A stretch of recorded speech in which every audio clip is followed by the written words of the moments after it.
Drones pose increasing risk to commercial airliners near major US airports. A commercial airliner was on final approach to San Francisco's International Airport in November when the crew spotted a drone outside the cockpit window. By then, it was too late to take evasive action, the pilots reported, and the quadcopter passed by the windshield not 300 feet away. A month earlier, a jetliner was flying at an altitude of 4,000 feet near Miami's International Airport when its pilots reported a close encounter with a drone. In August, a drone came with 50 feet of clipping the left wing of a passenger jet and it departed Network International Airport. The incidents were all classified as near mid-air collisions, any one of which could have had catastrophic consequences, according to aviation safety experts. They were also not isolated encounters. An Associated Press analysis of an aviation safety database reveals that drones last year accounted for nearly two-thirds of reported near mid-air collisions involving commercial passenger planes taking off and landing at the country's top 30 busiest airports. That was the highest percentage of such near misses since 2020 when air traffic dropped during the COVID-19 pandemic. The first reports of near misses involving drones were logged in 2014, the AP found. The number of such encounters spiked the following year. Over the last decade, drones accounted for 51%, 122 of 240 of reported near misses, according to AP's analysis. Passenger jets have long been subject to risks around airports, whether from bird strikes or congested airspace, as was made clear by the January collision between a military helicopter and a commercial jet near Washington, D.C. that killed 67 people. The threat has become more dire. The threat from drones has become more acute in the last decade as the use of quadcopters and remote controlled planes had expanded in popularity. The FAA estimates that Americans are operating more than a million drones for recreational and commercial purposes. If you have the money, you can go on the internet and buy a pretty sophisticated drone that can reach altitudes they really have no business being at, said William Waldock, a professor of safety science at Embry-Riddle Aeronautic University. The risk is most acute near airports because that is where the flight paths of drones and airplanes most overlap, experts said. The incidents represent only a portion of such close calls because the database, NASA's Aviation Safety Reporting System, relies on voluntary submissions from pilots and other aviation workers. The separate FAA program, which includes reports from the public, tallied at least 160 sightings last month of drones flying near airports.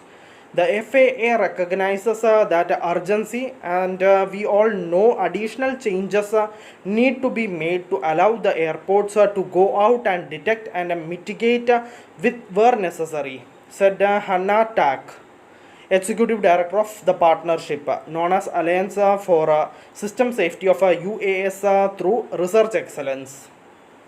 FAA says it is taking steps to improve safety. The FAA said it has taken steps to mitigate the risk of drones. It has prohibited nearly all drones from flying near airports without prior authorization, though such rules are difficult to enforce and recreational users may not be aware of restrictions.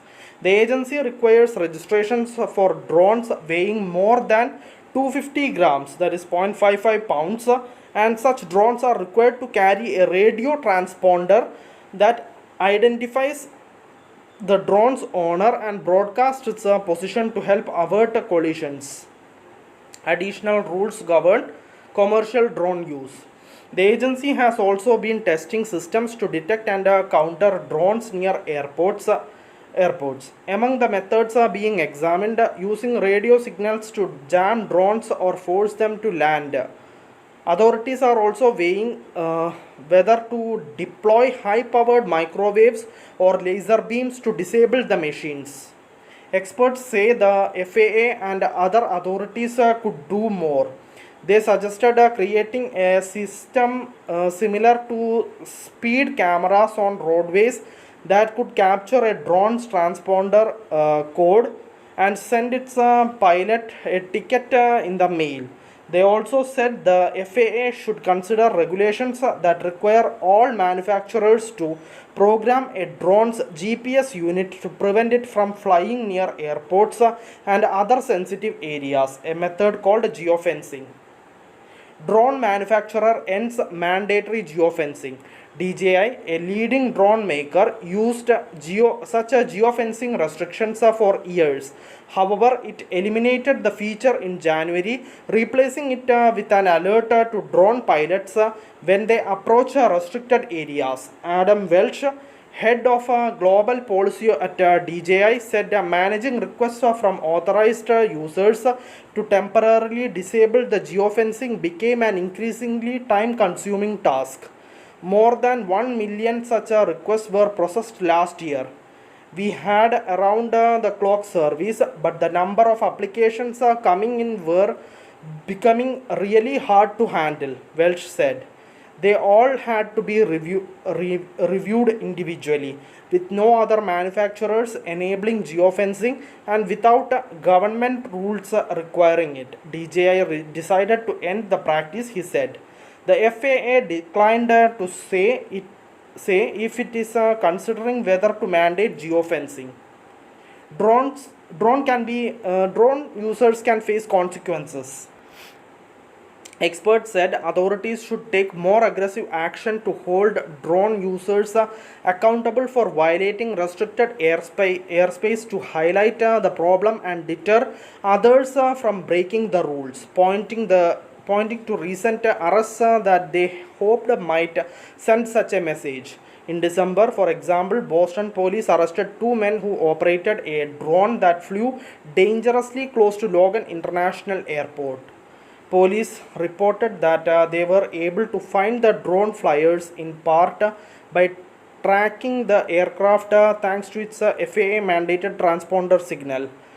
A month later, a small drone collided with a super scooter plane that was fighting wildfires raging through Southern California. The drone punched a hole in the plane's left wing, causing enough damage that officials grounded the aircraft for several days to make repairs. Authorities tracked down the 56-year-old drone operator who pleaded guilty to a federal charge of recklessly flying his aircraft.